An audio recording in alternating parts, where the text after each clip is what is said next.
Hi, this is Bruce Larkin, the owner of Wilbooks. Wilbooks gives your child an educational advantage.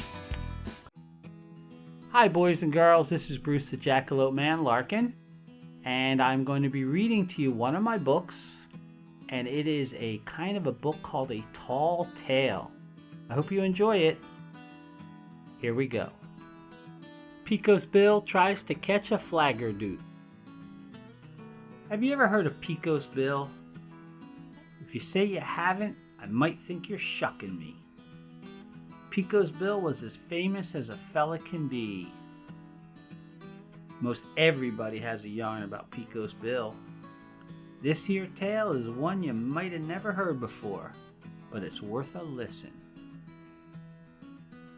There have always been a mess of stories told about Pecos Bill and his wild woolly adventures. Many people suspect that some of those stories actually include a touch of imagination or exaggeration. In other words, their veracity is sometimes questioned. This here story couldn't be any truer if it were told by a traveling preacher with a brand new Bible. It's as true as rain is wet, but it reads like one of them there fiction stories. It involves Pecos Bill trying to catch a Flaggerdoot, which everyone knows is a group of jackalopes. There's been a lot of speculation by the kind of folks that are inclined to speculate about Pecos Bill's early years. It's known that he had a very unusual childhood. Just like the tree leans towards the branch which follows the twig, all of us are affected by the experiences we have as youngins. Pecos Bill was no exception. In case you don't know it, he was not brought up by humans.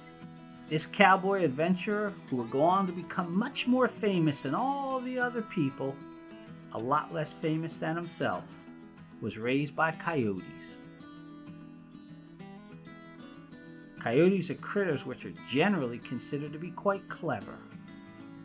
All kinds of animal parents pass on to their youngins a lot of knowledge about how the world works. The coyotes we're talking about, being on the upper end of the smart animal scale, had a lot of good information for young Pecos Bill. He sucked up their coyote knowledge like a javelina sucks the juice from prickly pear cactus fruit. Any human or animal growing up in the vicinity that Pecos Bill's coyote clan called home would naturally be interested in the most amazing animal in the world, the jackalope. As sure as butter melts on a flapjack, Pecos Bill had to have been taught by the coyotes who raised him that no one has ever been able to catch a single jackalope, much less an entire Flaggerdoot. Pecos Bill, being Pecos Bill, didn't let that stop him.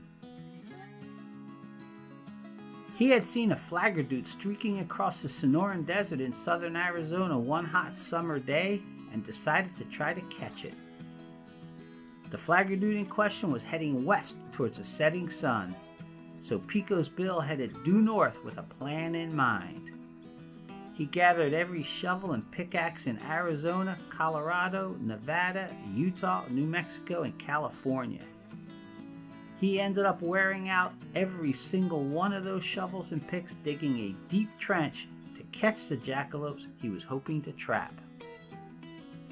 Pecos Bill stirred up so much reddish dust while digging his gigantic zigzag trench that his eyes were red for several months after he was done. He spent a lot of time explaining to anyone who asked that he did not have a really bad case of pink eye. That big old hole in the ground later became known to most people as the Grand Canyon, but at the time, folks referred to it as Pecos Bill's Jackalope Trapping Pit. Pecos Bill then built himself a big old cozy wicker basket in which he had 4,000 great horned owls fly him, under cover of darkness, to Southern California. Bill figured the Flaggerdoot he was after would be hanging out in the Mojave Desert by then. As the sun rose in the east, Pecos Bill strutted up to the Flaggerdoot with a challenge.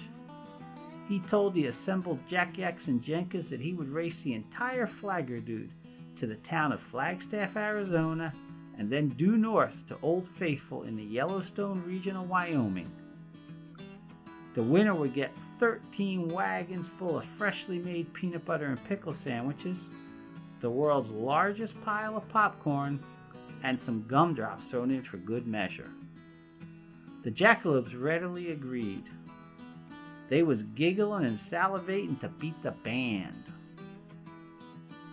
Pecos Bill B and Pecos Bill started to explain to the assembled jackalopes what a rip-roaring, rootin'-tootin', cactus-chewing, lightning-lassoing, tornado-taming cowboy he was and how fast he could run. He then commenced to bragging about his many prior exploits. There ain't been a fellow born who could outbrag Pecos Bill. The jackalopes politely struggled to hold in their giggles. They finally got tired of his hot air and just lined up at the starting line. Every Jack-Yak and Jenka had a twinkle in his or her eye. The race started with a large cloud of dust as all the Jack-Yaks and Jenkas set off at top speed towards Flagstaff, Arizona. It only took them a few hours to cover the several hundred miles to Flagstaff before they turned north with Pecos Bill in hot pursuit. The jackalopes arrived at Pecos Bill's Jackalope trapping pit and easily jumped over it as they streaked north towards the Old Faithful geyser. When Pecos Bill arrived at the place where he was certain he was going to catch the entire Flaggerdoot, he was told by a California condor that the jackalopes had gotten to the other side as easily as a second grader wearing heavy boots hops over a small puddle. Pecos Bill, being an intelligent and honorable hombre, realized that this was one time his bragging had exceeded his ability. He quietly set about making 13 wagon loads of peanut butter and pickle sandwiches. He dutifully popped all the popcorn in 13 railroad cars full of popcorn. He then purchased every gumdrop west of the Mississippi, which ended up filling 13 grain silos. Pecos Bill had the feast he promised to the winners laid out by the time the jackalopes returned from the Yellowstone region about 6 hours later.